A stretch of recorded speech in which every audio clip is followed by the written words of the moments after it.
Hello everyone, my dream মাই গার্ডেনে সকলকে স্বাগত। আমি চলে এলাম সবেদা গাছের ধারে। আর এই সবেদাটা কিন্তু পেকেও গেছে, আর এটাকে আমি এখন তুলব। আর এটা তুলতে কিন্তু আমার অনেক সময় লেগেছে। আমি পাকিয়েই যাচ্ছিলাম, কিন্তু ছিঁড়তে পারছিলাম না। আর ছোট্ট একটা ডালে হয়েছিল, যার জন্যে আমি টানতেও পারছিলাম না।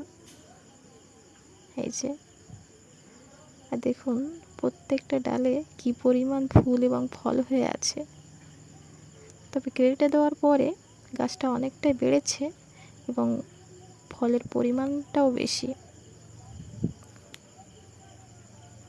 দেখুন কি পরিমাণে হয়েছে। তবে যেটা আমি এখন তুললাম সেটা কিন্তু আমি এখনই খাবো। দেখুন আমি ভাঙার চেষ্টা করছি, কিন্তু ভাঙতে পারছিলাম না, যার জন্য ফোনটা রেখে তারপর ভাঙতে হলো। আর প্রত্যেকবার না পাখিতে এসে খেয়ে চলে যায়, কিন্তু এবার তো আমি খাবো।